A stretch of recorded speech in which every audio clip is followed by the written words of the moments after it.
Hello, my YouTube family. This is the OG Crypto New Jack coming at you with some juicy news. But before I begin, let me say I'm not a financial advisor. Anything you see or hear in this video is for educational and informational purposes only and should not be considered as financial advice.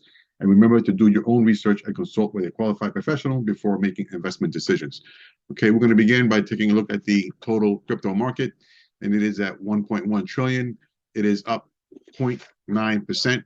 Bitcoin is coming in at number one at $26,041.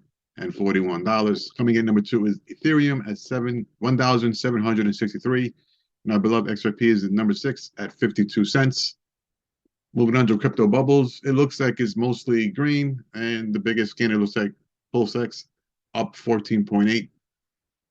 Taking a look at the Fear and Greed Index, it's coming in neutral at 47. Okay, moving on from here. XRP Millionaire put this out. It will never work. JP Morgan criminal banking system still trying to undermine Ripple/XRP. 10 years too late. Here is the real reason behind the SEC versus Ripple case: to try and slow down the quantum financial system down and to protect the central bank's corruption. Apparently, JP Morgan Chase is launching a blockchain platform. And this is the article here. It states multinational investment bank JP Morgan has announced the launch of a pilot to explore the possibility of settling interbank dollar transactions in India using blockchain technology. JP Morgan will collaborate with several Indian financial institutions, including Axis Bank, EC Bank, Yes Bank, HDFC Bank, and IndusInd Bank. The report noted that the pilot would take place within the confines of India's international finance tech city called GIFT City, an international finance center model to compete with Dubai and Singapore. So that's what they're trying to do. We don't need it because there's already XRP Ledger. Now moving on here, Top of Crypto put this thing out. Bill Hinman shows up at a conference on Friday, June 9th, where Citadel Securities and Fidelity are sponsoring. Paradigm and Sequoia Capital are Citadel's only two listed investors. Fred Erzam, founder at Coinbase, is founder at Paradigm. Heath Tarbert, ex-CFTC commissioner, met with Jay Clayton the day before the Ripple lawsuit, then went to Citadel, where he has been chief legal officer since. Heath left Citadel and joined Circle 2 days ago as chief legal/head of corporate affairs. Fidelity investments include only a few crypto projects, one of them being Coinmetrics, which is made up of investors like BlockFi, Castle Island Ventures, Coinbase Ventures, Digital Currency Group, Goldman Sachs, and Warburg Series, which is deep China ties. Fidelity is invested in Joe Lubin's Iris Exchange, not to mention Airbnb, which was a Simpson Thatcher deal. Fidelity also invested in Talos with A16Z and many others in May 2022. Can't wait for those emails. I feel the same way. Mr. Hubert put out this. You have come to face with a criminal, Bill Hinman. The older gentleman across from you has repeatedly violated corruption provisions in a criminal manner during his tenure at the SEC. And this is what he's talking about. If you haven't seen it, those of us in the XRP Army have been following this case for a while. I've already seen this, but for those of you who haven't, Bill Hinman was told by the Ethics Committee at the SEC, Bill, it occurs to us that you have a full financial conflict with the old firm, not just an impartial one. Hence, you should not be having any meetings with the old firm, even group meetings. Right down here, it says you have a bar under the criminal financial conflict with Simpson because you have an ongoing financial interest in the firm. Here, I believe it states the same. You have a bar under the criminal financial conflict with Simpson. And here he is. Let's discuss ad hoc. Our ethics folks who are resisting my attending. If STB was going to be present, I don't like the idea of STB having to miss a meeting because of me. We can talk about it. So there are numerous emails. This is just one of them where he pretty much admits to meeting with them when he should not have, clearly violating the law of conflict of interest. Shout out to Tony Edwards. He put this thing out. Hey, XRP Army, this week the Hinman emails will be released. You know what that means. We need to amplify the facts, exposing the corruption of the SEC and Gary Gensler. I call on you to tweet, retweet, make content, contact your representatives, and more. Notice Gary ramps up his media appearances and social media posts when he does enforcement actions. We had to do the same with exposing the lies and the corruption. I agree with him, and that's basically mostly why I started this channel, to do my part as well.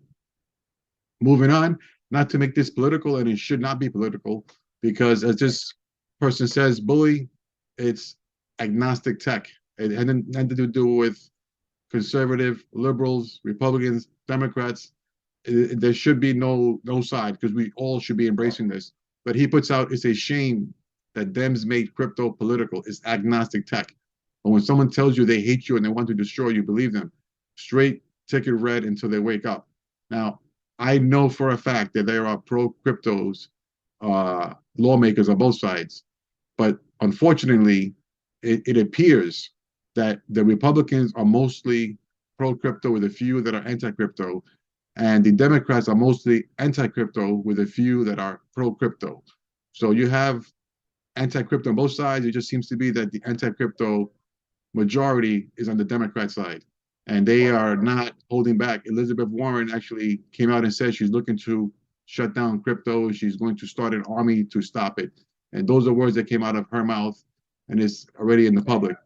And like I said, I don't want to make it political, but sometimes you have no choice. Ryan Sulkus put this thing out. There are a lot of progressive policy leaders in crypto. I am not one of them. I voted for Biden begrudgingly, regrettably, and I am unlikely to ever vote them again. I feel betrayed. The Korea Dems need to convert their own flock. I'm working on red piling 100K swing voters. Moving on, John E. Dean, he says, I believe this to be very accurate, and he's talking about a tweet from Tyler Winklevoss, where he writes, road cost Republicans the midterms. The Senator Warren and Gary Gensler war on crypto will cost them the 2024 election. And you know what? I hope that's true. Again, I'm not saying which side should win. I'm just saying pro-crypto lawmakers should win the election. Whether they're Democrats or Republicans, I only want to see lawmakers who are pro-crypto win their races.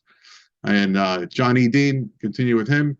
The SEC framework was published in 2019. First, everyone please read footnote number 10. The SEC flat out states that it ignores the common enterprise factor of the Howey test. Second, it states a virtual currency that can be used immediately for payments or as a substitute for fiat currency is unlikely to satisfy the Howey test. That is exactly the use case for XRP. We've had XRP debit cards. In 2014, the United States Government Accountability Office described XRP as a virtual currency utilized in decentralized payment system called Ripple. Exactly. So how on earth can the SEC sue this company when they said it themselves? It's just unbelievable. Also, with Johnny Dean, as a reminder, Wednesday, June 14, the 5th anniversary of the Hinman speech, we dig in.